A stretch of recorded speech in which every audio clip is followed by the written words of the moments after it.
Hello dear friends, आज हम देखेंगे आपका गोलीय दर्पण यानी कि स्फेरिकल मिरर का जो फॉर्मेशन है इमेज की वो कैसे बनती है, इमेज कैसे बनती है, सीधी बनती है, उल्टी बनती है, छोटी बनती है, बड़ी बनती है, ये चीज़ें हम इसमें देखेंगे। 9th क्लास के स्टूडेंट जब इस चीज़ को समझ सकते हैं तो आप 10th क्लास में हैं और आपके लिए इम्पोर्टेंट है, आपको भी पता है ये।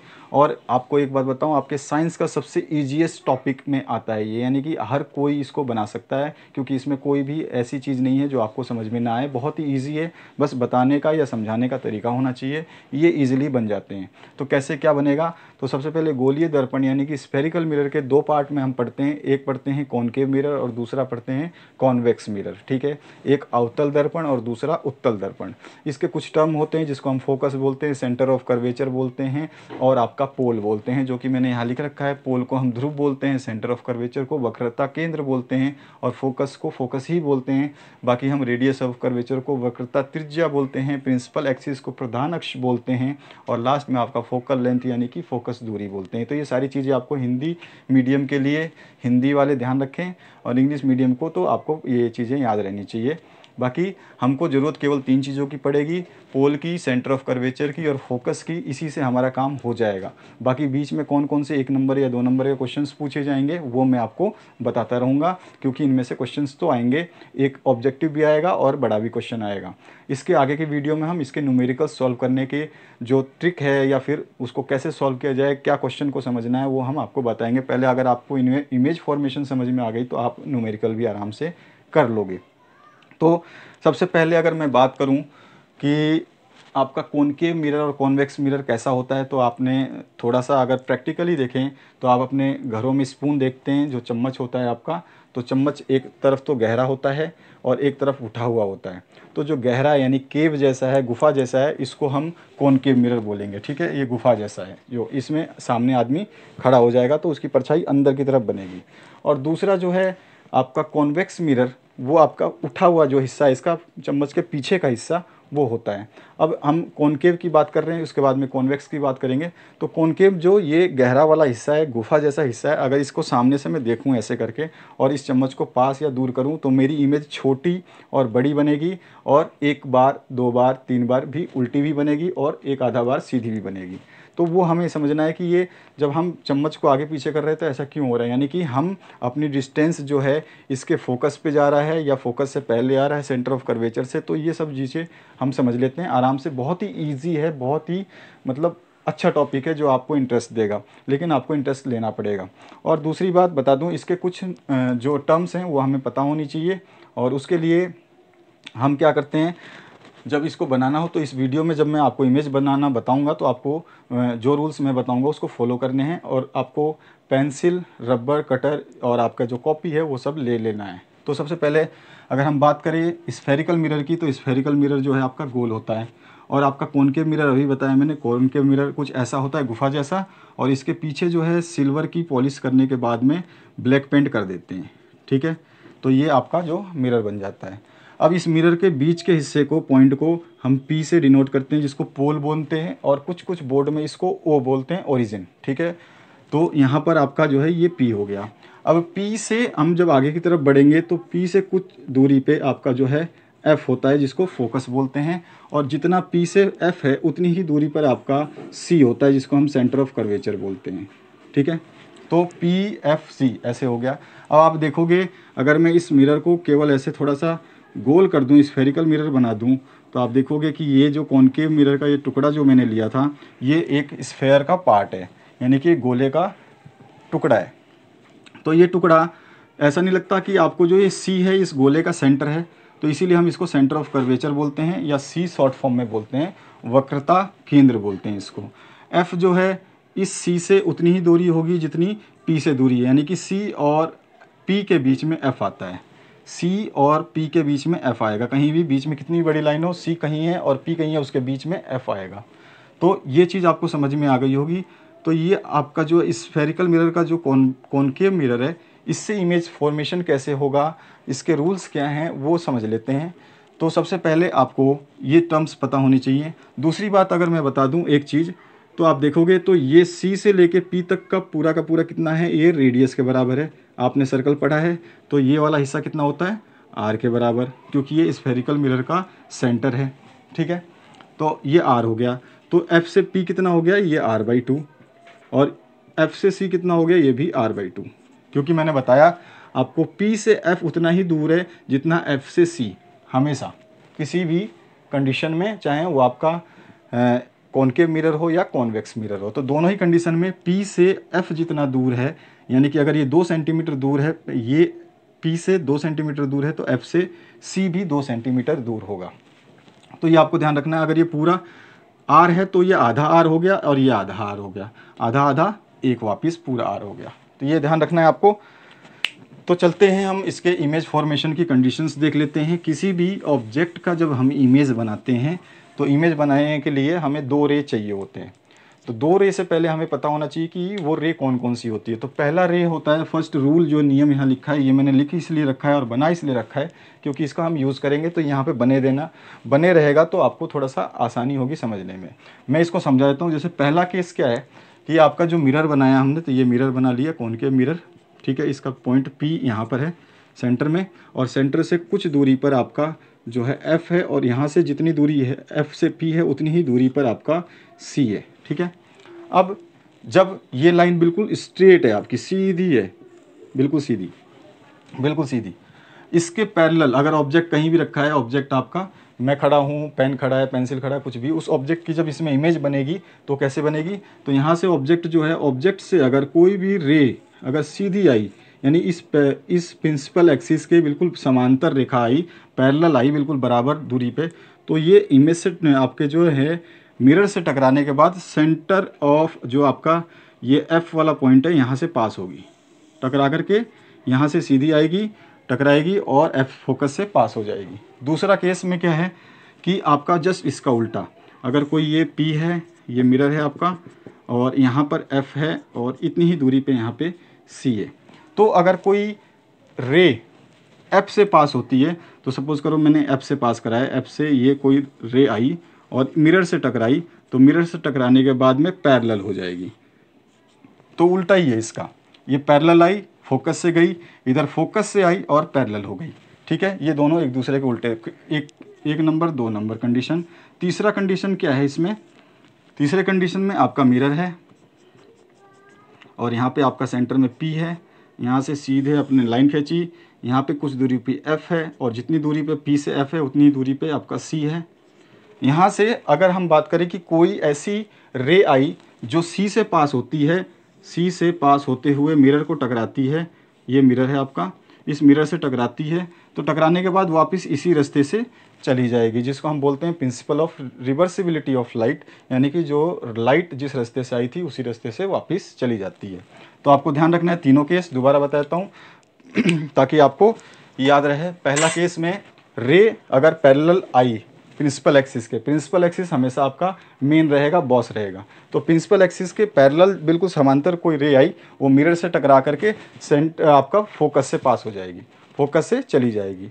दूसरे केस में अगर कोई रे फोकस से आके मिरर पे टकराई तो वो पैरेलल हो जाएगी, यानी समांतर हो जाएगी, फोकस से आई, टकराई और समांतर हो गई। तीसरे केस में सेंटर ऑफ कर्वेचर से अगर कोई रे आती है तो मिरर से टकराने के बाद में फिर से सेंटर ऑफ कर्वेचर से ही वापस चली जाएगी, उसी रास्ते से वापस चली जाएगी। तो ये 3 केस हैं, इनमें से कोई भी 2 केस हम यूज़ करेंगे ताकि हम इमेज बना सकें ऑब्जेक्ट की। तो चलिए हम पहला केस लेते हैं, जब आपका इमेज जो है बनेगा, ऑब्जेक्ट बियॉन्ड C रखते हैं। सबसे पहले ऑब्जेक्ट जो है हम बियॉन्ड C रखते हैं, तो ये आपका सबसे पहले इसमें क्या करना है, आपको मिरर नहीं बनाना है, सबसे पहले सीधी लाइन खींचनी है। आपके पास स्केल मैंने बता दिया, स्केल आप उठा लें, पेंसिल और आपका जो रबड़ है, तो सबसे पहले आपको बिल्कुल स्ट्रेट लाइन खींचनी है, जैसे मैं खींच रहा हूँ, तो ऐसे करके मैंने एक सीधी लाइन खींच दी, ठीक है। इसके पीछे मैंने ऐसे से डैश डैश कर दिया क्योंकि ये मिरर का पीछे का हिस्सा है। यहाँ पे इसी के कहीं सेंटर में, कहीं बीच में P ले लिया मैंने, आप मर्जी से अपना नाप करके P ले लो, ठीक है। इस P से आप सीधी सीधी जो है 90 डिग्री के एंगल पे लाइन खींच दो, ठीक है। ये लाइन आपने खींच दी, बिल्कुल यहाँ पे 90 डिग्री बन रहा है।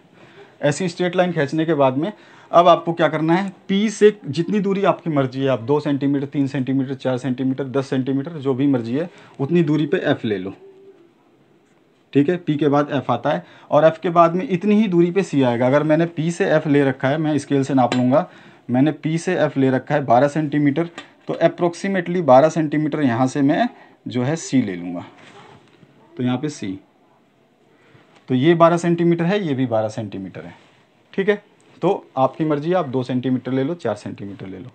अब हमने पहला जो हम टॉपिक कर रहे हैं, इसमें क्या कर रहे हैं, ऑब्जेक्ट बियॉन्ड सी मतलब सेंटर ऑफ कर्वेचर। तो हमने ऑब्जेक्ट को क्या रख रहे हैं, सी के पीछे रख रहे हैं, सी के पीछे रख रहे हैं। इन्फिनिटी से पहले कहीं अनंत होगा, अनंत से पहले और सी के बीच में, या फिर सीधा सीधा लिख सकते हैं ऑब्जेक्ट बियॉन्ड सी। ऑब्जेक्ट जो है यानी कि यहाँ पे जो आपका जो भी जिसकी इमेज बना रहे हैं वो ऑब्जेक्ट हमने सी के पीछे रखा। तो यहाँ पे हमने मान लिया मैं इस पेन का इमेज बनाना चाहता हूँ, तो मैंने इस पेन को यहाँ पे रख रहा हूँ, ऐसे रखूँगा, ठीक है। फिर देखूंगा इसकी जो रे आएंगी वो टकरा करके इमेज कैसे बनाएंगे। तो मैंने यहाँ पे जो है पेन बना दिया, वैसे ही केवल अपने हिसाब से ये पेन बना दिया, इस पेन का नाम रख दिया AB, ठीक है। ऐसे बनाया सीधा। अब हमें जो मैंने आपको रूल बताया था, नियम क्या है, पहला, दूसरा और तीसरा, कि आपकी एक पैरेलल रे आएगी, टकराने के बाद फोकस से पास होगी। दूसरा नियम है आपका फोकस से अगर कोई रे आएगी तो पैरेलल हो जाएगी। तीसरा नियम है आपका सेंटर ऑफ कर्वेचर से कोई रे आएगी, टकराने के बाद वापस उसी रास्ते से चली जाएगी, ठीक है। ये 3 रूल है, बहुत इजी है, चाहे कॉन्वेक्स हो चाहे कॉनकेव हो, सब में यही रूल होगा। तो बस 3 रूल आपको याद रखने हैं। और किसी भी ऑब्जेक्ट की जब इमेज बनाओगे आप, किसी भी ऑब्जेक्ट की, जैसे मैंने यहाँ रखा है, या मैं खुद खड़ा हो जाऊँ, आप खड़े हो जाओ, या कुछ भी गिलास रख दो, बोतल रख दो, उसकी इमेज बनाने के लिए 2 रे चाहिए उस ऑब्जेक्ट से, ठीक है। उस ऑब्जेक्ट से 2 रे चाहिए। तो सबसे पहले हम एक रे लेते हैं जो हम समझ सकते हैं कि पैरेलल वाला, यानी कि यहाँ से कोई रे आई सीधी पैरेलल, तो मैं पैरेलल रे इससे बनाऊंगा। आप भी इसी से बनाओगे, नहीं तो इमेज गलत हो जाएगी। तो आपको एक पैरेलल रे बना देनी है, समांतर, ठीक है। इस तरह से मैंने थोड़ा टेढ़ा मेढ़ा हो तो देख लेना। ये सी से मैंने एक रे बनाई जो चली सीधी और इमेज आपके जो है मिरर से टकरा गई, वो दर्पण से टकरा गई। अब मिरर से टकराने के बाद कहाँ, जब भी मैंने बताया कि प्रिंसिपल एक्सिस जो है ये P वाली लाइन है, इसके बिल्कुल समांतर जो रेखा अगर चलती है, कोई रे आती है, तो मिरर से टकराने के बाद कहाँ से जाती है, वो F से। तो हम इसको F से पास करा देंगे। तो यहाँ से ये टकराई और यहाँ से सीधे कहाँ, F पे जाएगी और F से पास हो जाएगी। तो मैं इस पॉइंट को और F पॉइंट को मिला करके लाइन खींच देता हूँ,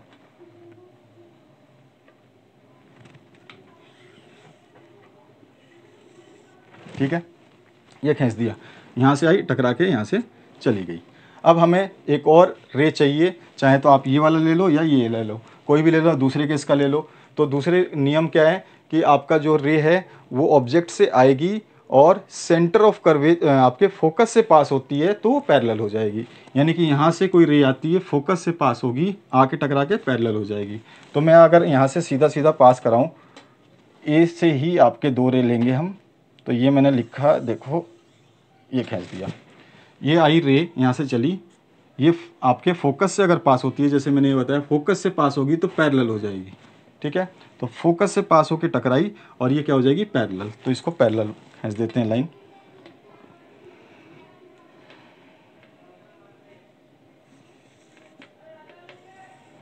ठीक है, पैरेलल आ गई। अब ये आई, टकराई और पैरेलल हो गई और दोनों ने एक दूसरे को काट दिया। जब रे आपस में मीट कर जाए तो इमेज हमारी बन जाती है। तो हमारी इमेज जो है यहाँ बन गई। और किसकी इमेज बनी, ए पॉइंट की, क्योंकि ए से ही पहली रेखा ली जो टकरा करके आपके एफ से पास हुई, ए से ही हमने दूसरी रे ली जो फोकस से पास हुई और टकरा करके पैरेलल समांतर हो गई। दोनों यहाँ पे कट गए, अपने आप कटे हैं रे से जा करके। और इस मिरर को जब हमारी ये पूरा डायग्राम बन जाएगा तो इस मिरर को थोड़ा सा टेढ़ा कर देंगे ऊपर से ऐसे, और यहाँ से भी ऐसे मिटा देना है आपको और टेढ़ा कर देना है ताकि ये कॉनकेव जैसा लगे। अब ये लग रहा है गुफा जैसा, ठीक है। पहले नहीं बनाना आपको, गुफा बनाओगे तो ये आपका ऐसे बनेगा, ऐसे बनेगा तो सारी लाइन आपकी गलत हो जाएंगी।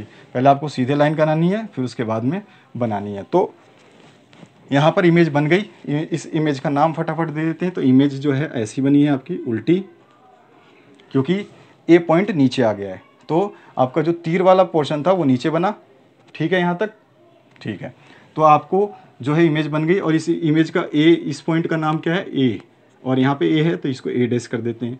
इस पॉइंट का नाम क्या है, बी, तो इसको क्या कर देते हैं, बी डैश। तो ए डैश बी डैश हमारी इमेज बन गई। अब इमेज कैसी बनी है, इसके जो है प्रकृति लिखनी है हमें, ठीक है, कैरेक्टरिस्टिक्स लिखने हैं इसके। सबसे पहले मैं पूछूं आपसे, पहला, इमेज जो है आपकी कहाँ बनी है, इमेज कहाँ बनी है? तो इमेज हम देख रहे हैं C और F के बीच में बनी है, ठीक है। बीच में कहीं भी बन सकती है, यहाँ पे बन सकती है, यहाँ पे बन सकती है। आपने बनाया होगा, आपको पता होगा कि कहाँ बनी है, आपने बनाया है तो पता होगा। तो सबसे पहले image formed between, short form लिख रहा हूँ, बिटवीन C एंड F, या F एंड C लिख सकते हो, F एंड C, फोकस और सेंटर ऑफ कर्वेचर के बीच में इमेज बनी है। दूसरा, इमेज तो ठीक है कहाँ बनी ये पता चल गया, इमेज आपकी छोटी बनी है या बड़ी बनी है? तो देखो यहाँ पे ऑब्जेक्ट आपका बड़ा है लेकिन इमेज तो उससे थोड़ी सी छोटी है, चाहे तो आप स्केल लगा के भी नाप लो, आपको दिख जाएगा। तो इस आपका इमेज कैसे बनी? छोटी, और छोटी इमेज को इंग्लिश में बोलते हैं डिमिनिश्ड। तो यहाँ पे लिख देंगे इमेज क्या है? डिमिनिश्ड।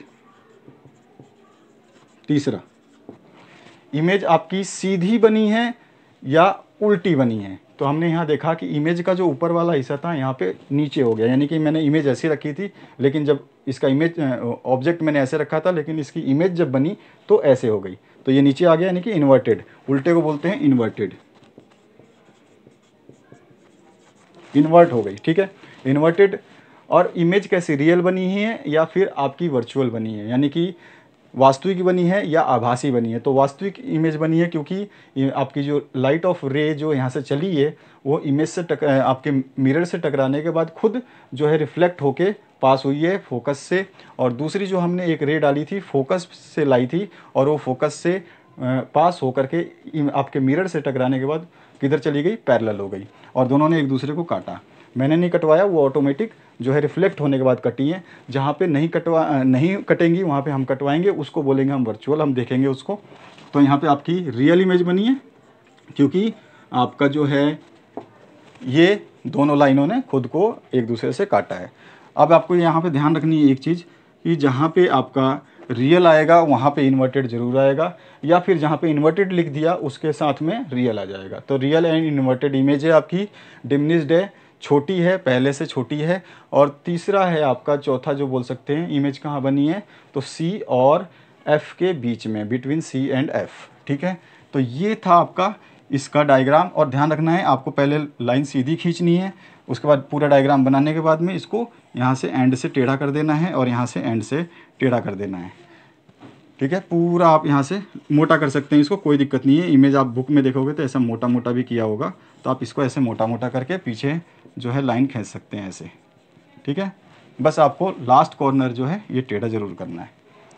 तो ये था आपका इमेज जब ऑब्जेक्ट बियॉन्ड C रखा हुआ था, तो C ये रहा, C के पीछे रखा हुआ था ऑब्जेक्ट। अब हम आएंगे मिरर के पास, यानी कि ऑब्जेक्ट कहाँ रखेंगे? अब C पे, फिर ऑब्जेक्ट और आगे रखेंगे, फिर ऑब्जेक्ट और आगे रखेंगे।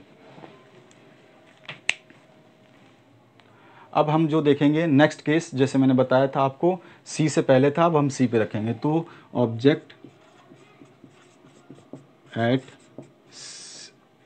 C कर देते हैं, ठीक है। पहले C से बियॉन्ड था, C के पीछे था, अब ऑब्जेक्ट एट C यानी सेंटर ऑफ कर्वेचर पे। तो आपको फिर से सीधी लाइन खींचनी है, मैं टेढ़ा खींच लेता हूँ, आप सीधे ही खींचना, बिल्कुल पहले इमेज बना लेना, उसके बाद में टेढ़ा कर देना, ठीक है। तो सबसे पहले हम ये आपका कॉनकेव लेंस बना लिया हमने, और इसका पॉइंट जो P ले लिया, और P से एक स्ट्रेट लाइन खींच दी। अब मैं स्केल यूज़ नहीं करूँगा, स्केल मैंने आपको बता दिया है कैसे यूज़ करना है। अब मैं फटाफट डायरेक्ट बनाता जाऊँगा, आप स्केल का यूज़ करोगे और बनाओगे, अपने बुक से मैच कर लेना, 100% सही बन जाएगा। तो P से जितना दूर पे हम F लेंगे उतनी ही दूर पे हम क्या लेंगे? C लेंगे। P से जितना F का दूरी होगा उतना ही C की दूरी होगी। अब हम इमेज कहाँ रख रहे हैं, आप ऑब्जेक्ट कहाँ रख रहे हैं? C पे, यहाँ रख दिया हमने, ठीक है। ये वापस से A और ये है B, C पे रख दिया। अब हमें रूल पता है, 3 नियम लिख रखे हैं आपके सामने, इन रूल्स को भूलना नहीं है। पहला कि हम किसी भी ऑब्जेक्ट का इमेज बनाते हैं तो हमें 2 रेस चाहिए। तो मैंने क्या करा, एक ही एक रे जो है बिल्कुल पैरेलल रखी, सीधी सीधी इमेज जो है यहाँ इस लाइन के पैरेलल एक लाइन खींची, यानी कि ये जो रे है वो मिरर से टकराई और कहाँ से पास होती है? वो होती है फोकस से पास, आपको पता है अच्छी तरह से, ठीक है। एक रे आई, मिरर से टकराई जो पैरेलल थी, और वो पास कहाँ से होती है? फोकस से, ठीक है। अब दूसरा क्या कर सकते हैं?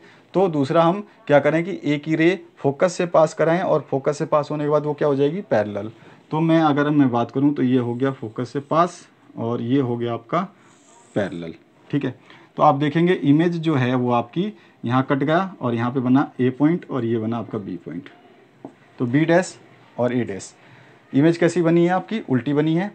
तो यहाँ पे देख सकते हैं क्योंकि आपकी जो इमेज जो है यहाँ पे कटा है पॉइंट और यहाँ पे जहाँ पे कटेगा दोनों रेस आपस में काटेगी वहीं पे इमेज बनेगा। तो इमेज कहाँ बनी है, नीचे की तरफ, ए पॉइंट नीचे की तरफ बना है, बी ऊपर ही रह गया, तो उल्टी बनी है। पहला केस, इमेज कहाँ बनी है, तो आपने बना लिया होगा इमेज एट सी। तो इमेज कहाँ बनी है, एट सी। दूसरा, इमेज जो है आपकी ये बड़ी है या छोटी है, तो देखेंगे आप स्केल से नाप के इमेज सेम साइज है। जब सी पे बनेगी तो सेम साइज बनेगी, तो सेम साइज। ठीक है, जितना बड़ा ऑब्जेक्ट उतनी बड़ी इमेज। तीसरा, इमेज आपकी जो है उल्टी है या सीधी है, तो आपने देखा यहाँ पे उल्टी बनी है, तो इमेज जो है इन्वर्टेड है, यानी कि उल्टी बनी है। और इन्वर्टेड है तो इमेज वैसे कैसे बनी है, रियल में मीट करी है, रेस टकराई और आपस में जाके क्रॉस कर गई, तो रियल हो गई इमेज। इमेज कैसी है, रियल। और मैंने आपको पहले ही बताया था जहाँ पे इन्वर्टेड आएगा ऑटोमेटिक रियल आ जाएगा, और जहाँ पे आपने रियल लिख दिया पहले तो ऑटोमेटिक इन्वर्टेड आ जाएगा। आगे के केसेस में आपको पता चलेगा, क्योंकि अभी आपके 1-2 केस हुए हैं, जैसे जैसे हम केस पढ़ते जाएंगे आपको पता चल जाएगा कि हाँ वाकई में ये दोनों एक दूसरे से कनेक्टेड हैं। तो ये था आपका केस नंबर 2 जो बनी है सी पे। अब हम आगे चलेंगे और सी और एफ के बीच में रखेंगे इमेज को। ठीक है, तो देखते हैं इसको। अब हम रखते हैं इमेज को C and object between C and F, C और एफ के बीच में। तो सबसे पहले मैंने मिरर बनाया, आपको सीधा ही बनाना है, पहले याद रखना, मैं बार बार बता रहा हूँ, हर बार रिपीट कर रहा हूँ, आपको पहले मिरर सीधी बनानी है, बाद में उसको मिटा के भी टेढ़ा कर सकते हो। ठीक है, जैसे मैं एक बार आपको बीच में बता दूंगा पूरा मिटा के टेढ़ा कैसे करते हैं। तो ये आपका इमेज मैंने मिरर बना दिया, मिरर को पीछे से दिखा दिया। इसके सेंटर जो है पी होगा और पी वाली लाइन सीधी खींच दी, यहाँ तक क्लियर है। अब पी से कुछ डिस्टेंस पे आपका एफ होगा और उतनी ही कुछ डिस्टेंस पे आपका जो है सी होगा। क्लियर हुआ यहाँ तक। अब हमें ऑब्जेक्ट कहाँ रखना है, between C and F, C और एफ के बीच में। पहले हमने इमेज सी के पीछे रखा था, फिर सी पे रखा था, अब सी से आगे बढ़ गए हैं, सी और एफ के बीच में कहीं भी रख देंगे, आपकी मर्जी है। मैं चाहूँ तो ऐसे रख देता हूँ, मैंने यहाँ रख दिया सपोज।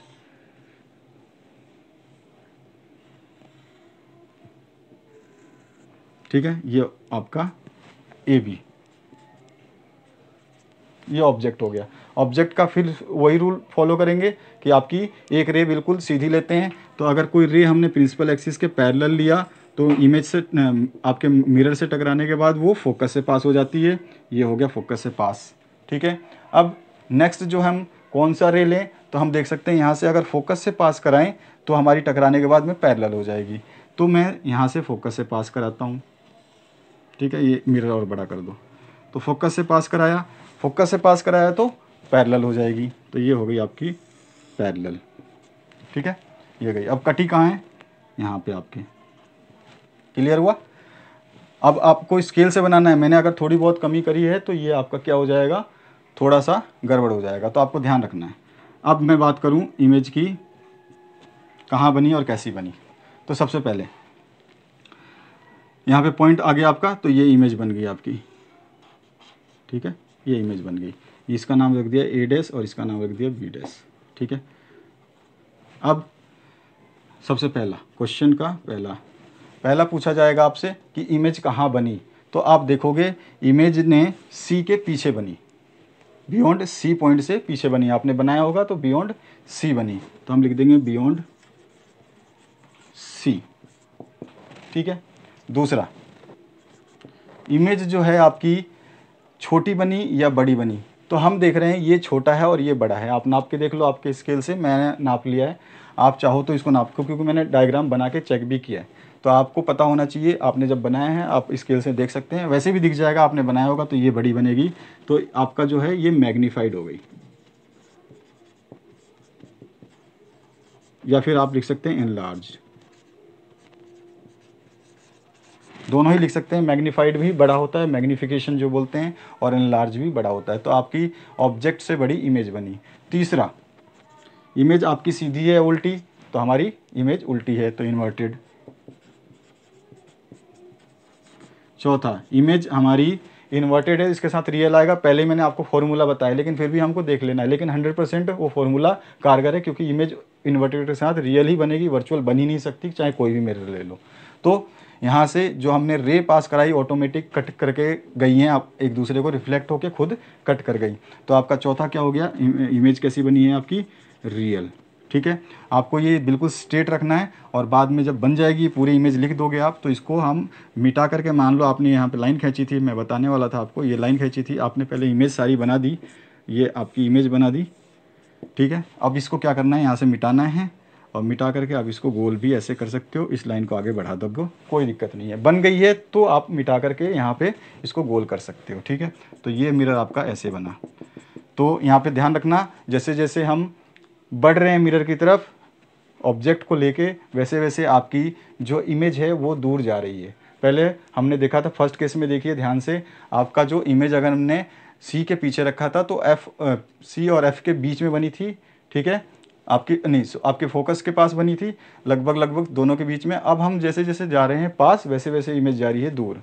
ठीक है, तो हम नेक्स्ट केस देखते हैं इसका। नेक्स्ट केस में हम देख रहे हैं जो आपका इमेज हमने अभी जो ऑब्जेक्ट रखा था वो सी और एफ के बीच में रखा था। अब सी और एफ से आगे बढ़ेंगे तो क्या आएगा, एफ। तो इमेज एट एफ, तो ऑब्जेक्ट एट एफ, फोकस पे रखते हैं। तो ये मैंने बनाया मिरर। ठीक है, ये आपकी लाइन, यहाँ पे आ गया पोल, ये आ गया आपका फोकस, और ये आ गया आपका सेंटर ऑफ कर्वेचर। ठीक है, ये बराबर दूरी लेनी है, नहीं तो इमेज हो जाएगा गड़बड़, बिल्कुल 100% गड़बड़ होगा। तो इसलिए आपको सब कुछ जो कैलकुलेशन मैंने बताई है, केवल आपको क्या चीज़ करनी है, एक लाइन खींचनी है, और सीधा आपको नाप करके जितनी देर पे एफ उतनी देर पे सी। अब एफ पे रखनी है, तो एफ कहाँ है, ये रहा। एफ पे मैंने आपका जो है ऑब्जेक्ट रख दिया। ठीक है, अब ऑब्जेक्ट की पहली रे पास कराऊँ तो पैरेलल करूँगा तो कहाँ से पास होगी, एफ से। सही है, तो हम क्या करते हैं, पैरेलल रे खींचते हैं, और ये पास हो रही है आपकी एफ से। ठीक है, अब इस रे की दूसरी कहाँ से लें, अब तो पहले तो हम क्या करते थे, ये पीछे थी तो फोकस से पास करा देते थे। अब ये फोकस पे ही है तो फोकस से तो पास करा नहीं सकते, तो हम तीसरा रूल यूज़ कर लेंगे। हमें क्या पता है कि कोई अगर आपकी रे जो है सेंटर ऑफ कर्वेचर से पास होकर के इमेज पे, आपके मिरर पे टकराएगी, दर्पण पे टकराएगी, तो वापस उसी रास्ते से चली जाएगी। ठीक है, तो अभी देखो, मैं देखूं तो मैं यहाँ से क्या करूँगा, इसको और इसको मिला दूंगा, यानी कि ये, यानी कि अभी मैंने क्या करा कि एक रे आई जो सेंटर ऑफ कर्वेचर से पास हुई, और वो जाकर के सीधी कहाँ पे टकरा रही है, मिरर पे। ठीक है, ये मिरर पे टकराई, मिरर से टकराने के बाद क्या हो जाएगी, वापस इसी रास्ते से चली गई। यानी कि अब क्या है, ये रे कहीं कटी नहीं, तो कटी नहीं तो इमेज बनी नहीं। अभी समझ में आया कि दोनों रे कटनी चाहिए, तो ये कटी नहीं। तो ये कैसी दिख रही हैं आपको रे, तो रे ऐसी दिख रही हैं जैसे ये समांतर पैरेलल बराबर चल रही हो, मतलब जैसे पटरियाँ चलती हैं, रेल की पटरियाँ बिल्कुल बराबर दूरी पे चलती रहती हैं। ठीक है, तो हमने एक कॉन्सेप्ट जाना है, और आपको पता भी नहीं होगा, लेकिन अब आपको पता होगा कि कोई भी पैरेलल रे होती है, समांतर रेखा जो होती है, वो कहीं ना कहीं मिलती है। कहाँ मिलेगी, इन्फिनिटी पे, अनंत पे, कहीं अनंत पे, बहुत दूर, आप सोच भी नहीं सकते इतनी दूर वो मिलती है। अब इतनी दूर मिलती है तो इमेज तो बनती होगी, तो उतनी दूर इमेज जो बनी होगी वो छोटी होगी, बड़ी होगी, उल्टी होगी, सीधी होगी, ये चीज़ हमें समझनी होगी। तो हमने ये देखा कि यहाँ पर ये रे आई, टकराई मिरर से और वापस खुद चली गई। ठीक है, क्योंकि हमने दिखा दिया आपको कि यहाँ से टकराई मिरर पे और मिरर से वापस चली गई। इसका नाम ए और बी लिख लेते हैं हम, ए और ये बी। ठीक है, अब दूसरी रे आपकी जो पैरेलल जा रही है, तो हमने अभी मैंने बताया कि कोई भी दो समांतर रे अगर जाएंगी तो कहीं जाकर के एक इन्फिनिटी में मिलेगी। तो मैंने माना कि ये रे आगे तक बढ़ी, बढ़ते बढ़ते कहीं जाके आपस में टकरा गई। ठीक है, ये बढ़ते बढ़ते कहीं इन अनंत पे जाके मिल गई होंगी, मिल गई, यहाँ पे मिल गई, तो इसका मतलब क्या हो गया कि आपकी इमेज बन गई, है ना। तो यहाँ पे इमेज कैसी बनी, उल्टी बनी है, क्योंकि ए का पॉइंट का हमने ये भी लिया, ए पॉइंट का ही ये भी लिया, तो ये बनी क्या, ए डैश, और ये लाइन आगे खींच दो तो ये क्या हो गई आपकी, ऐसे लाइन हो गई, और ये उल्टी, ये हो गया आपका बी डैश। ठीक है, तो अब देखें इमेज जितना पास आ रहा है ऑब्जेक्ट से जो है इमेज ज़्यादा दूर होती जा रही है मिरर से और ऑब्जेक्ट से बड़ी भी होती जा रही है। पहले छोटी थी, फिर सेम साइज़ हुई, फिर उससे बड़ी हुई, अब और बड़ी हो गई। ठीक है, तो अब हम यहाँ क्या लिख सकते हैं, पहले केस में अगर मैं पूछूं सबसे पहले इमेज कहाँ बनी, तो आप क्या बोलोगे, एट इन्फिनिटी, क्योंकि पास में बनती तो यहीं कट जाती। हमने काटा है, हमने बताया कि कहीं जो समांतर रेखाएं होती हैं, पैरेलल लाइन होती है, वो जा करके अनंत पे कहीं मिलती होगी। तो image at infinity, image formed at infinity. ठीक है, पहला। दूसरा, इमेज जो है अभी हमने देखा इन्फिनिटी पे मिली है, तो कहीं नीचे जाके मिली है और सीधी बनी है, उल्टी बनी है। तो ये दिख गया आपको कैसी बनी है, इन्वर्टेड। अगर इन्वर्टेड बनी है तो कैसी है, ये रियल है, अपने आप जाके मिली है, कहीं अनंत पे जाते जाते मिल गई। हम मानते हैं कि पैरेलल रेज मिलती हैं, ये थ्योरी या कॉन्सेप्ट है, तो ये क्या हो गई, रियल। तो हमने ये देखा कि इन्वर्टेड है तो साथ में रियल आता है। ठीक है, या पहले अगर मैं बोल देता इमेज कैसी बनी है, रियल, आप बोलते रियल, तो रियल के साथ ऑटोमेटिक क्या आ जाता है, इन्वर्टेड। चौथा और लास्ट पॉइंट, इमेज बड़ी है या छोटी है। तो इमेज हमने देखा जो ऑब्जेक्ट से बहुत बड़ी है, अनंत पे जाके बनी होगी, कितनी बड़ी होगी, तो बोल सकते हैं हम हाईली इनलार्ज।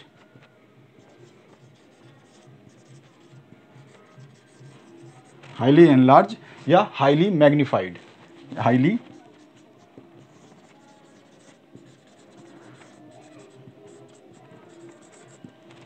मैग्नीफाइड। ठीक है, तो आपको जो वर्ड सूट करता है आप वो लिख सकते हैं। इसके बाद में देखिए हमने बढ़ रहे हैं तो F तक आ गए हैं। F के बाद हम कहाँ जाएंगे, F और P के बीच में। अब हम रखते हैं ऑब्जेक्ट को F और P, यानी कि फोकस और पोल के बीच में। तो object between F and P। ठीक है, मैं शॉर्ट फॉर्म लिख रहा हूँ। तो चलिए सबसे पहले मिरर आपको सीधी बनानी है, मैंने बना लिया मिरर। मिरर से सीधी लाइन खींच दी। यहाँ पे आपको पता है ये P पोल होता है, पोल से कुछ दूरी पे आपका फोकस होता है और फोकस से उतनी ही दूरी पे आपका सेंटर ऑफ कर्वेचर होता है। ठीक है, अब आपको देखना है कि ये जो इमेज है वो कहाँ पे कैसी बनेगी। तो सबसे पहले हमने ऑब्जेक्ट कहाँ रखना है, F और P के बीच में। तो मैंने कहीं भी यहाँ रख दिया, ये रख दिया, ये हो गया A और ये हो गया B। ठीक है, ए बी, ये है ऑब्जेक्ट। ऑब्जेक्ट से पहली रे हम कैसी पास कराएं, पैरेलल, तो हमने ये पैरेलल पास कराई। ठीक है, और ये कहाँ से पास हो जाएगी, टकराने के बाद में फोकस से चली जाएगी। ठीक है, मिरर से टकराने के बाद में फोकस से पास हो गई, जो क्योंकि ये पैरेलल है। समांतर की हमेशा याद रखना है, इसीलिए रूल लिखे हुए हैं आपके सामने ताकि आपको याद रह जाए। अब आप मेरे हिसाब से इतनी कोशिश देखने के बाद आपको याद हो गया होगा। तो ये पैरेलल आई और फोकस से चली गई। दूसरी रे कहाँ से पास कराएं, तो अगर हम यहाँ से देखें कि कहाँ से पास कराएं, अगर मैं कोई रे फोकस से पास कराऊं तो वो सीधी सीधी ऐसे जाएगी। ठीक है, तो फोकस से पास कराने की जगह मैं क्या करता हूँ, सेंटर ऑफ कर्वेचर से पास कर देता हूँ, क्योंकि काफ़ी दूर है और आसानी से दो रे दिख जाएंगी हमें। तो मैं सेंटर ऑफ कर्वेचर से पास कर देता हूँ। तो मैंने ऐसा, आपको पता है रूल कि सेंटर ऑफ कर्वेचर से पास कराएंगे तो मिरर में टकराने के बाद उसी रास्ते से वापस आ जाएगी। तो अब चलते हैं। तो मैंने क्या करना है, इसको यहाँ स्केल रखना है और इस पॉइंट ए पे स्केल रखना है और इन दोनों को मिलाते हुए लाइन खींच देनी है। ठीक है, ये रहा। और ये कहाँ से वापस आई होगी, इससे टकराने के बाद में पहले इधर गई, टकराई और वापस चली गई इसी रास्ते से। यही रूल कहता है हमारा तीसरा। ठीक है, तो ये हो गई। अब हम देख रहे हैं पहले वाली, इससे जस्ट पहले क्या हुआ था कि दोनों समांतर जा रही थी और समांतर हमने माना कि कहीं इन्फिनिटी पे जाके, अनंत पे जाके मिल जाती हैं। लेकिन यहाँ पे अगर डायग्राम आप देखोगे तो ये समांतर ना होकर के डाइवर्जिंग हो गई है, फैल गई है। ठीक है, यानी कि एक तो जैसे कि उत्तर में जा रही है और दूसरी दक्षिण में जा रही है, बिल्कुल अपोजिट। और अपोजिट जो होगी रे, तो ऑब्वियस सी बात है जितनी दूर जाएंगी उतनी दूर, जितनी मतलब लंबा रास्ता तय करेंगी उतनी ही दूर होती जाएगी, यानी कि मिलेगी नहीं वो, और मिलेगी नहीं तो इमेज बनेगी नहीं। अब क्या हो गया, अब तो बन ही नहीं सकती इमेज। पहले वाले में तो अनंत पे मिला दिया था, बन गई, लेकिन इसमें नहीं बन सकती। अब क्या करेंगे, इमेज तो बन नहीं रही है, तो हम क्या करेंगे, इमेज बनाने के लिए इस रे को एक्सपांड करेंगे। ठीक है, अब हम खुद मिला रहे हैं। अभी देखो, अब तक के केसेस में इमेज टकरा करके बन रही थी अपने आप। ठीक है, कहीं ना कहीं रे आपस में एक दूसरे को काट रही थी, अभी कोई काट ही नहीं रही है, अब हम कटवाएंगे। तो सबसे पहले इस रे को क्या करता हूँ, मैं पीछे बढ़ा देता हूँ। ठीक है, डैश डैश कर दिया क्योंकि मैं बढ़ा रहा हूँ। दूसरा, इसी रे को मैं फिर से पीछे बढ़ा देता हूँ। ये वाली रे आपकी जो है फोकस वाली, ये बिल्कुल जैसे गई है वैसे ही हमने इसको बढ़ा दिया, और आपकी दूसरी वाली रे को भी पीछे बढ़ा दिया। उसके बाद में यहाँ पे मिल गई। मिलने के बाद में इस रेखा को मैं थोड़ा सा पीछे बना देता हूँ। अब आपकी इमेज कैसी बनी है? तो इमेज सीधी बनी है। यहाँ पे कट गया ना, ये हम अब इमेज खुद बना रहे हैं, ध्यान रखना। अब यहाँ पे केस थोड़ा सा चेंज हो रहा है। तो इमेज आपकी जो है ये सीधी बन गई। ये है आपका A' और ये है आपका B'। तो यहाँ पे ऑब्जेक्ट तो ये है, लेकिन इमेज कैसी बनी है? बड़ी और सीधी। ठीक है, पहली बार कॉनकेव मिरर ने सीधी इमेज बनाया। अभी तक कितनी बना रहा था? उल्टी। तो सबसे पहले जो है फर्स्ट केस देखते हैं, इमेज कहाँ बनी। हमेशा पहला केस हमें इमेज कहाँ बनी, तो इमेज बनी बियॉन्ड द मिरर, मिरर के पीछे, बियॉन्ड मिरर। या ये बेस्ट लैंग्वेज है, बियॉन्ड मिरर, मिरर के पीछे। दूसरा, इमेज सीधी बनी या उल्टी बनी, ये बाद में देख लेते हैं। इमेज की साइज देखते हैं, इमेज कितनी बड़ी, छोटी या बड़ी। तो देखा हमने ऑब्जेक्ट तो छोटा था, इमेज बड़ी बनी है, तो मैग्नीफाइड या फिर एनलार्ज्ड। जो आपको याद रहे वो आपको याद रखना है। तीसरा, इमेज उल्टी बनी या सीधी बनी, तो इमेज यहाँ पे क्या बनी है? सीधी। और सीधी इमेज को बोलते हैं हम इरेक्ट या फिर अपराइट। ठीक है, इमेज इरेक्ट यानी सीधी बनी या फिर अपराइट सीधी बनी। दोनों में से जो वर्ड आपको अच्छा लगता है वो याद कर लीजिए। तो आपकी इमेज सीधी बनी। अब आपको बताया मैंने कि इमेज जब सीधी बनी उल्टी बनती थी तो उसके साथ आता था रियल। अभी इमेज सीधी बनी तो उसके साथ क्या आ रहा है?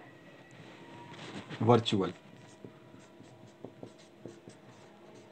आभासी बनी, वास्तविक नहीं बनी, आभासी। और वास्तविक क्यों नहीं बनी? और यहाँ पे आ गया सही बात। अभी तक मैंने बताया था आपको कि इमेज जब खुद बनाती है तो एक दूसरे को काट देती है, लेकिन यहाँ पे ये कटी नहीं रही है। हमने इसको पीछे बढ़ाया और तब कटवाया। तो हमने कटवाया यानी कि ये सच में मीट नहीं हुई थी, हमने इसको मीट कराया, ज़बरदस्ती कराया।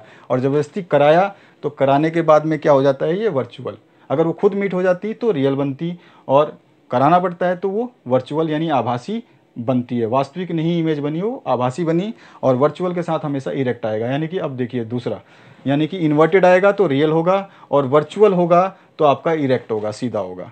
उल्टा होगा तो रियल होगा, सीधा होगा तो वर्चुअल होगा। तो यहाँ पे आपका ये दोनों एक साथ में आएंगे कहीं भी, किसी भी केस में।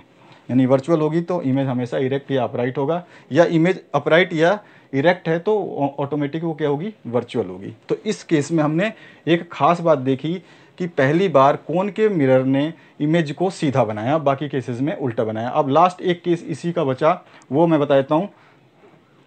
अभी हम देख रहे हैं इस केस में जो अब नेक्स्ट लास्ट जो केस है, क्योंकि हम जैसे जैसे मिरर की तरफ बढ़ रहे थे, अब हम मिरर का जो लास्ट पॉइंट है वहाँ हम जा रहे हैं पोल की तरफ। तो पोल पे तो जाएंगे नहीं, जैसे ये मिरर है और ये इस मिरर का पोल है। यहाँ पे आपका फोकस था और यहाँ पे आपका सेंटर ऑफ कर्वेचर। हमने अभी जो इमेज बनाई थी तो ऑब्जेक्ट को फोकस और पोल के बीच में कहीं रख दिया था। अब हम कहाँ ऑब्जेक्ट को यहाँ तो ला नहीं सकते, क्योंकि मिरर के ऊपर ही रख दोगे, बिल्कुल पॉइंट पे रख दोगे तो उसकी इमेज तो बनेगी नहीं। तो ये तो ख़त्म हो गया। एक ही ऑप्शन बचा कि अगर ऑब्जेक्ट आपकी इन्फिनिटी कहीं अनंत पे रखी हो तो इस मिरर से क्या उसका ऑब्जेक्ट का तस्वीर बनेगी। तो वो देखते हैं, कहीं बहुत दूर रखी है, बहुत दूर इन्फिनिटी पे। ठीक है, पहले हमने पहले केस में देखा था इन्फिनिटी पे ना रखते हुए सी और इन्फिनिटी के बीच में कहीं रखी हो या बियॉन्ड सी रखी हो। अब हम मानते हैं कि ऑब्जेक्ट आपका सी से भी बहुत दूर इन्फिनिटी पे रखा है। तो हमने एक चीज़ मैंने आपको उसी वीडियो में बताया था जब इन्फिनिटी वाला आपका आया था, तो आपने ध्यान से देखा होगा। तो इन्फिनिटी से मैंने बोला इन्फिनिटी पे समांतर रेखाएं जाती हैं तो वो मीट करती हैं, यानी कि मिल जाती हैं। तो वहाँ से जो रे वापस आ रही होंगी इस मिरर पे तो वो कैसी आएंगी? इन्फिनिटी से वापस समांतर रेखा ही आएंगी। मतलब समांतर रेखा जा रही है तो मिल रही है, तो वही वापस रेखा आएगी तो आपकी पैरेलल आएगी। यानी कि इन्फिनिटी से कैसी रे आती होंगी? पैरेलल। तो इन्फिनिटी से ये रे आई पैरेलल, किसके? आपके प्रिंसिपल एक्सिस के। ये भी रे आपकी इन्फिनिटी से आ गई पैरेलल। जो भी पैरेलल रेज आती है वो कहाँ से पास होती है? फोकस से। तो ये आपकी पास हुई फोकस से। ये वाली रे भी पास हुई आपके टकराने के बाद में फोकस से। ठीक है, तो इन्फिनिटी से जो रेज आती हैं वो होती हैं हमेशा पैरेलल और जाती हैं पैरेलल, आती हैं पैरेलल। ठीक है, तो अब हमने देखा कि ये दोनों तो एफ पे कट गए, इमेज कहाँ बनी, तो इमेज की साइज़ तो दिखेगी नहीं, क्योंकि हमारा जो है इमेज या तो ऊपर बनता या नीचे बनता, अब ये लाइन पे ही बन गई। तो हम यहाँ पे देखते हैं इसमें क्या कंडीशंस हुई थी। पहली यहाँ पे लिख देता हूँ, ऑब्जेक्ट एट इन्फिनिटी, ऑब्जेक्ट आपका इन्फिनिटी पे है, उस केस की बात कर रहे हैं। पहला केस हम बोलेंगे इमेज कहाँ बनी, तो यहाँ पे देखो पूरे केस में इमेज बनी है आपके फोकस पे, दोनों लाइनें फोकस को ही क्रॉस कर गई, तो एट फोकस। दूसरा हम बोलें इमेज आपकी जो है छोटी बड़ी है, छोटी बनी है, बड़ी बनी है, कैसी बनी है, साइज़ कैसी बनी है, तो इमेज देख रहे हैं हम बहुत छोटी पॉइंट साइज़ बनी है, तो हम लिख सकते हैं पॉइंट साइज़।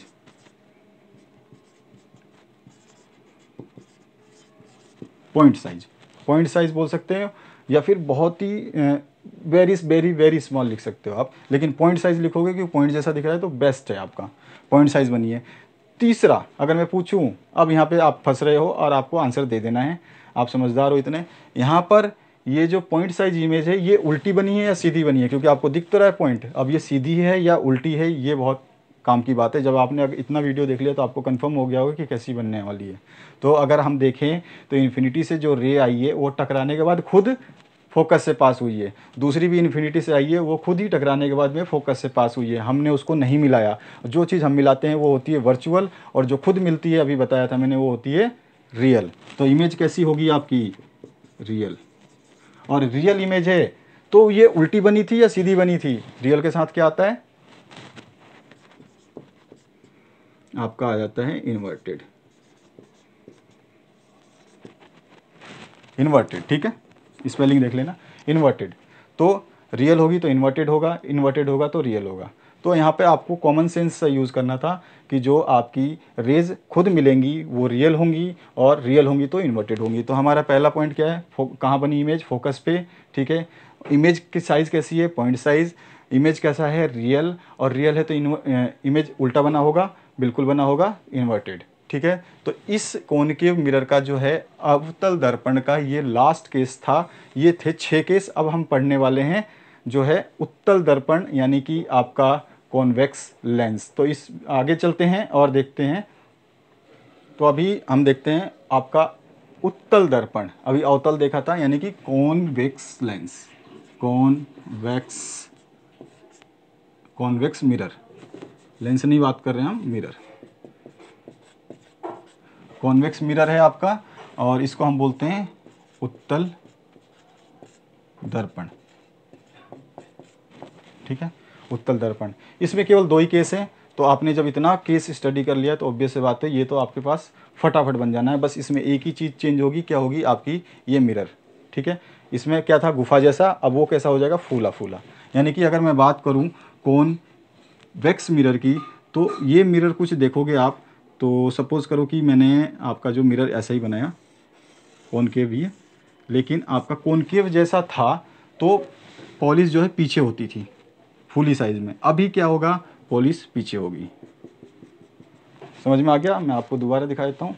ये स्पून है, स्पून का पीछे वाला हिस्सा जो है ये आपका ये है पीछे वाला हिस्सा, यानी कि चम्मच ऐसे रखी है, मैं इधर खड़ा हूँ, इमेज मेरे ऑब्जेक्ट किधर रखना पड़ेगा, इधर। ठीक है, तो आपकी जो इमेज किधर बनेगी, जिधर बनेगी देख लेंगे। तो इस मिरर से एक चीज़ हम समझ सकते हैं, कौन सी, कि ये देख रहे हैं कि ये मिरर जो है आपका, ये किसी स्फीयर का हिस्सा है। वही सेम केस, अगर ये स्फीयर का हिस्सा है तो इसका कोई सेंटर भी होगा, और सेंटर को हम सी से देते हैं। आपका इस मिरर का जो बीच वाला पॉइंट है वो होता है आपका पी, और पी से लेके सी तक के बीच में जो आता है वो होता है एफ। ठीक है, क्लियर है? लेकिन आप एक चीज़ ध्यान रखोगे कि ये आपका कौन सा मिरर है, कॉन्वेक्स मिरर। तो यहाँ पर आप देखोगे कि ये जो मिरर है इसमें जब हम ऑब्जेक्ट को किधर रखने वाले, इधर, यानी कि आपका जो है focus, centre of curvature, focus और पी आपका सारा किधर आने वाला है, इधर। मिरर के पीछे तो नहीं रखोगे क्योंकि इधर तो पॉलिश हुआ है, तो आपका जो है पी किधर आ जाएगा। अब मैं इसको दोबारा कर दूं, अगर मैं मिटा करके इसको सही कर दूं मिरर को, तो आपको समझने के लिए मैंने बनाया था।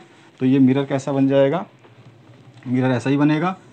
ठीक है, ये रहा मिरर आपका, इसमें ये है आपका P, और इससे कुछ दूरी पे, जितनी दूरी पे हम चाहें उतनी दूरी पे ले सकते हैं फोकस, और उतनी ही दूरी पे आपका सेंटर ऑफ कर्वेचर।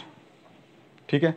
अब इसमें वही सेम कंडीशन, इसके भी 3 रूल यही वाले, बस मिरर उल्टा है। तो सबसे पहले अगर हम बात करें कि आपकी जो इमेज कैसे बनेगी, तो सबसे पहले कोई अगर रे प्रिंसिपल एक्सिस के अभी देखो रे इधर से आएगी क्योंकि रिफ्लेक्टिंग सरफेस ये है, पीछे तो पॉलिश किया हुआ है तो उधर से तो रे आएगी नहीं, तो रे आएगी आपकी इधर से। तो अगर आपकी रे ऐसे आती है, ठीक है, मैं इस डायग्राम को उल्टा ही बना सकता हूँ, चाहो तो आपके वही प्रैक्टिस है तो फिर आप कंफ्यूज हो जाओगे, मैं आपको उल्टा बना के दिखा देता हूँ। ये लो,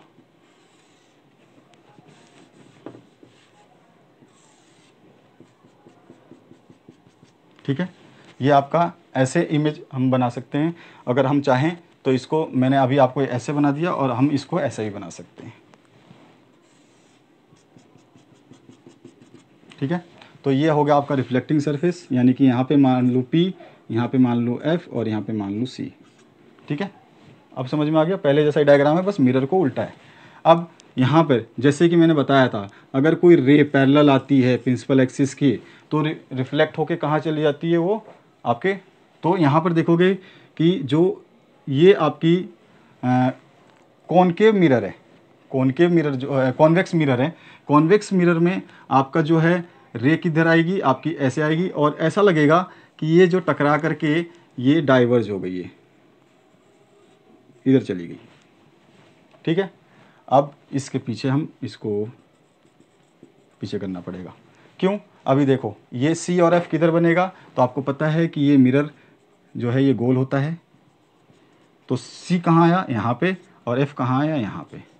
तो ये वाला अब हम लिखना चाहें तो ये F डैश और C डैश कर सकते हैं, या ज़रूरत नहीं है आप ना लिखे तो बेहतर है। तो मैं क्या करूँगा, इसको हटा देता हूँ। ठीक है, तो मिरर है आपका, यहाँ से आपका पॉइंट P है, ये P है, यहाँ पे कुछ दूरी पे F है और कुछ दूरी पे आपका C है। क्योंकि मैंने पहले बनाया था तो ये देखो ये मिरर गोल है, इसमें आपका F था अंदर की साइड में, और अब ये मिरर उल्टा हो गया तो इसका गोल हिस्सा इधर आ गया, तो F इधर आ गया, C इधर आ गया, बस इतना ही फ़र्क है। तो अब मैंने कोई रे, अब देखो रे तो हमेशा आपकी रिफ्लेक्टिंग सरफेस, इधर तो पीछे क्या है पेंट किया हुआ है, तो इधर से तो ऑब्जेक्ट रखेंगे तो बनेगी नहीं इमेज। यहाँ पे मैंने कुछ भी खड़ा किया तो बनेगा ही नहीं क्योंकि यहाँ पेंट किया हुआ है। रिफ्लेक्टिंग सरफेस कौन सी है, ये, यानी कि ऑब्जेक्ट किधर रहेगा, इधर सामने सामने रहेगा। तो मैंने ये इस लाइन को थोड़ा सा खींच देता हूँ, तो आप देख रहे हो कि रे जो है इसके पैरेलल आ रही है, प्रिंसिपल एक्सिस है तो इसके रे पैरेलल आई। पैरेलल आने के बाद में वो कहाँ से पास होती है, फोकस से। फोकस तो इधर है इसका, तो फोकस से तो ऐसे तो जाएगी नहीं है, तो फोकस से क्या होता है, ये पैरेलल रे आती है और टकराने के बाद में ऐसे पास होती है, ऐसे मुड़ती है कि ऐसा लगेगा उसको पीछे बढ़ाने पे कि वो फोकस से पास हुई है। कुछ समझ में आया? पैरेलल रे आई, टकराने के बाद फोकस से पास होनी चाहिए, तो फोकस से तो पास हो नहीं सकती, तो ये डाइवर्ट होकर के चली जाती है, लेकिन ऐसे जाती है इस रास्ते से कि अगर उसको हम पीछे बढ़ाएं तो ऐसा लगेगा कि वो फोकस से पास हो रही है। इसी का दूसरा केस यही सेम, आपका मिरर है, यहाँ पे आपका पोल है, यहाँ पे आपका F है और यहाँ पे आपका C है। फिर से ऐसी कोई रे जो ऐसा लगे कि वो फोकस की तरफ आ रही है, ऐसा लगे कि वो फोकस की तरफ आ रही है, यानी कि ऐसे आ रही है, इसमें क्या है ऐसे आई थी और ऐसे चली गई। अब ऐसा लग रहा है कि ये फोकस की तरफ आ रही है, टकराने के बाद मिरर से, ये मिरर के पीछे तो जाएगी नहीं, टकराने के बाद उधर जाएगी। तो कोई भी जब फोकस की तरफ आती है तो टकराने के बाद पैरेलल हो जाती है। वही केस यहाँ पे भी फोकस से आ रही थी, टकराने के बाद में पैरेलल हो जाती थी। अभी इसमें F और C जो है उल्टी साइड में, बस इतना फ़र्क है। तो अब आपके पास तीसरा केस, यहाँ पे P, यहाँ पे F और यहाँ पे C। ऐसी रे जो लगे कि सेंटर ऑफ कर्वेचर की तरफ आ रही है, यानी कि यहाँ से कोई रे आ रही है, ठीक है, ये सेंटर ऑफ कर्वेचर से आ रही है, ऐसा लग रहा है कि कोई रे आई सेंटर ऑफ कर्वेचर की तरफ आ रही है बिल्कुल, तो मिरर से टकराने के बाद इसी रास्ते से वापस चली जाएगी। ठीक है, तो आपको ये भी हमने पीछे बढ़ाया ताकि हमें लगे कि ये रे सेंटर ऑफ कर्वेचर की तरफ आ रही है। तो ये 3 केसेस हैं, इसी को हम फॉलो करेंगे। तो फॉलो करते हैं फटाफट और इमेज बना देते हैं दोनों। अब हम देखते हैं इसमें इमेज फॉर्मेशन। पहला, object at anywhere except infinity. मतलब मिरर के, ये मिरर है आपका, ये आपका, थोड़ा सा और आगे बना देता हूँ ताकि आपको दिखाई दे पूरा।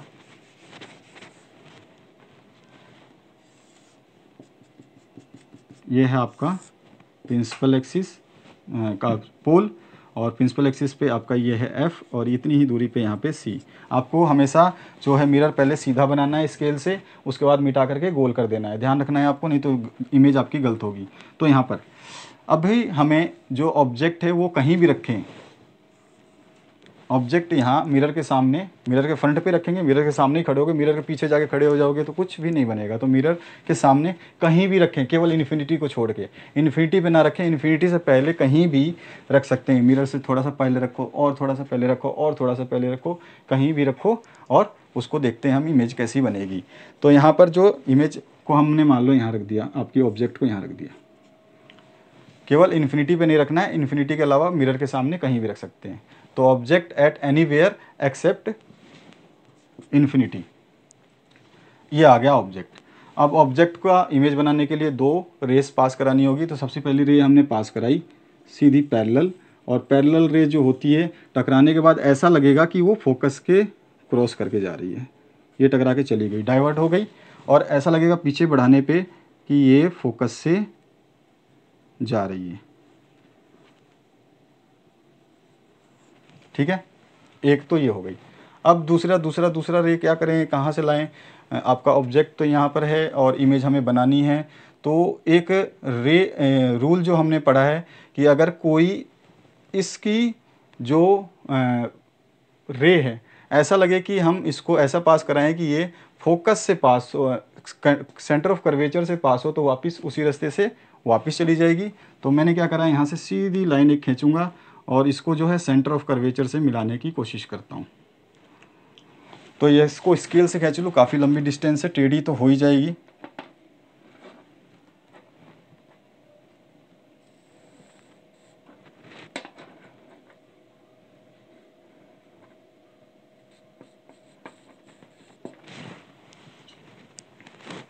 तो मैंने ये देखिए यहाँ से ये रे ऐसे पास कराई कि ऐसा लगेगा कि ये मिरर पे टकराने के बाद में सेंटर ऑफ कर्वेचर की तरफ जा रही है। और सेंटर ऑफ कर्वेचर की तरफ जाने वाली रे हमेशा क्या होती है, टकराने के बाद उसी रास्ते से वापस हो जाएगी। तो अब यहाँ पे देखा हमने कि जो रे है वो दोनों एक दूसरे से अपोजिट जा रही हैं, बहुत दूर दूर जा रही हैं, इसका मतलब मिलेगी नहीं। तो हमने क्या करा था, पीछे इसको बढ़ा करके मिलाया है। देखो यहाँ पे ये सी से गया और ये एफ से गया, तो हमने मिलाया, सबसे बड़ी बात हमने मिलाया, इसका मतलब वापस से क्या बात हो गई, इमेज कैसी बनी, रियल या वर्चुअल? तो वर्चुअल बनी। तो सबसे पहला पॉइंट इस केस का, सबसे पहला पॉइंट, अगर ऑब्जेक्ट यहाँ पे ये ए और बी था तो यहाँ पर ये ऑब्जेक्ट का पॉइंट जो है छोटा सा बना, और यहाँ पे हमने बनाया क्या, ये ए डैश, और ये उल्टा बना दिया मैंने। इमेज तो आपकी इस लाइन के ऊपर ही बनी है, तो ये ऐसे सीधा बनेगा, छोटी सी जगह हो गई काफ़ी कंजेस्टेड। ये ए डैश और नीचे बी डैश, एफ है, ये एफ के पीछे थोड़ी सी बनी है।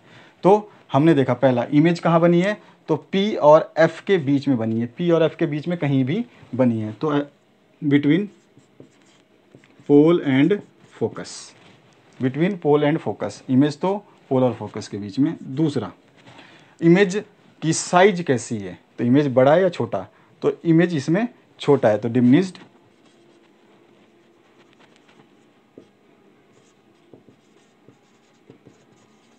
ऑब्जेक्ट की साइज कैसी है, डिमिनिश्ड। देखो आपका इतना बड़ा ऑब्जेक्ट है और इमेज कैसी बनी है, छोटी सी, तो डिमिनिश्ड। उसके बाद में तीसरा, इमेज सीधी है उल्टी, तो इमेज कैसी है, सीधी। सीधी को क्या बोलते हैं, इरेक्ट या फिर अपराइट। और इरेक्ट और अपराइट है तो इमेज कैसी बनी होगी, वर्चुअल।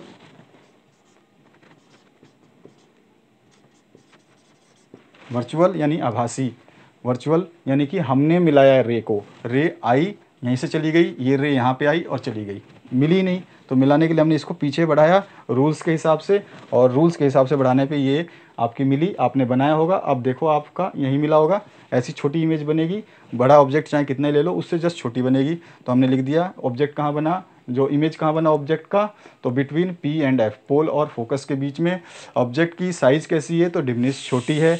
अगर हम बात करें इरेक्ट अपराइट की, तो कैसी बनी है, आपका जो इमेज है वो सीधी बनी है, और सीधी इमेज जब बनती है तो कैसी होती है, वर्चुअल होती है, क्योंकि हमने उसको बनाते हैं। तो इस मिरर से हमें एक चीज़ मिली जो पिछले मिरर में नहीं मिली थी। पिछले मिरर में सीधी इमेज तो मिली थी लेकिन वो बड़ी थी ऑब्जेक्ट से, और इसमें मिली है सीधी इमेज लेकिन ऑब्जेक्ट से छोटी। ठीक है, तो ये मिरर आगे देखते हैं हम दूसरा। अब देखते हैं ऑब्जेक्ट जो है अगर हम इन्फिनिटी पे रखें, तो पहले हमने इन्फिनिटी पे नहीं रखा था। दूसरा केस है ऑब्जेक्ट एट इन्फिनिटी, यानी कि मैं सिंबल बनाया था इन्फिनिटी का। ठीक है, तो यहाँ पे हमने सिंबल बना दिया इन्फिनिटी का। अब आपका जो मिरर है वापस से बना लेते हैं। तो ये आपका मिरर बना लिया, ये हो गया आपका पोल, यहाँ पे आ गया फोकस, और यहाँ पे आ गया सेंटर ऑफ कर्वेचर। आपका ऑब्जेक्ट कहीं इन्फिनिटी पे होगा तो हमने केस पढ़ा था कि इन्फिनिटी से कैसी रे आती हैं, पैरेलल। ठीक है, तो इन्फिनिटी हमने मान लिया कहीं यहाँ पे होगा एक इन्फिनिटी, आपको दिखाने के लिए इन्फिनिटी तो काफ़ी दूर होगा, तो यहाँ से कैसी रे आ रही होंगी, पैरेलल। यहाँ से भी कैसी रे आ रही होंगी, पैरेलल। और पैरेलल रे टकराने के बाद में जो है यहाँ से कैसी लगेगी कि वो फोकस से पास हो रही है, तो यहाँ से ये इधर चली जाएगी और ये इधर चली जाएगी। दोनों को पीछे बढ़ाएंगे तो ऐसा लगेगा कि ये फोकस से पास हो रही है, इसको भी बढ़ाऊंगा तो मैं ऐसा लगेगा फोकस से पास हो रही है, और ये बहुत ही छोटा सा पॉइंट साइज इमेज बना। तो अब हमने देखा कि ऑब्जेक्ट की फर्स्ट इमेज कहाँ बना, तो एट फोकस। दूसरा इमेज की साइज कैसी है, तो पॉइंट साइज। आप देखोगे बना के तो पॉइंट साइज, साइज बिल्कुल बिंदु जैसी है क्योंकि फोकस पे ही दोनों रे मिल गई हैं। तीसरा इमेज जो है आपकी वर्चुअल है या फिर रियल है, तो यहाँ पे देखोगे कि इमेज खुद नहीं मिली है, इमेज तो टकराने के बाद उधर जा रही है, ये आपकी रे टकराने के बाद उधर जा रही है, और ये रे टकराने के बाद इधर जा रही है, ये दोनों नहीं मिल रही है, इसको हमने फिर से मिलाया। तो यानी कि आपकी जो इमेज है वो है वर्चुअल, यानी कि आभासी। और वर्चुअल इमेज है तो इसका मतलब वो सीधी बनी होगी या उल्टी, यहाँ पे तो पॉइंट दिख रहा है लेकिन हमें कॉन्सेप्ट समझना है कि हमें वो इमेज उल्टी बनी है या सीधी। तो वर्चुअल इमेज बनी है तो इसका मतलब वो कैसी होगी, सीधी। ठीक है, वर्चुअल यानी कि इरेक्ट, इरेक्ट या फिर अपराइट। तो इस मिरर से हमारे दो ही केस बनते हैं, एक इन्फिनिटी के अलावा कहीं भी रखो और एक इन्फिनिटी पे रखो, और दोनों ही केस में हमारे को मिलता है सीधा इमेज। ठीक है, और सीधे में भी छोटा, ऑब्जेक्ट से हमेशा छोटा बनेगा, यानी कि जो वस्तु है उससे हमेशा इमेज छोटी बन रही है। तो ये है आपका पूरा का पूरा जो है आपका जो गोलीय दर्पण से हम जो सीखते हैं कि कैसे इमेज फॉर्मेशन होता है। तो जैसे मैंने कॉन्सेप्ट बताया उसको आराम से समझिए। वीडियो ज़्यादा लंबा लगे तो आप कभी भी आधा देखा करिए, फिर आधे को समझने के बाद आधा और देख लो, कभी भी टाइम मिलता है तो ऐसा भी हो सकता है। और जो स्टूडेंट काफ़ी सोचते हैं कि एक चैप्टर को ख़त्म करना है तो वो पूरा वीडियो देख करके अपना कॉन्सेप्ट क्लियर कर सकते हैं। इस वीडियो में एक क्वेश्चन पूछने वाला हूँ, उसका आंसर आप कमेंट करके बता देना। क्वेश्चन है आपका कि कौन सा मिरर जो है गाड़ियों के अंदर लगाया जाता है पीछे वाले व्हीकल्स को देखने के लिए, यानी कि कौन से मिरर का उपयोग किया जाता है कि आपका जो पीछे ऑब्जेक्ट है उसको देखने के लिए, कॉन्वेक्स मिरर या कॉनकेव मिरर। आपको ये मुझे आंसर कमेंट करके बता देना है। तो आशा करता हूँ ये वीडियो अच्छी लगी होगी। वीडियो देखने के लिए बहुत बहुत धन्यवाद, और मोस्ट इंपॉर्टेंट वीडियोज़ और क्वेश्चन के लिए बने रहें इस चैनल के साथ में, वो अपलोड हो रहे हैं।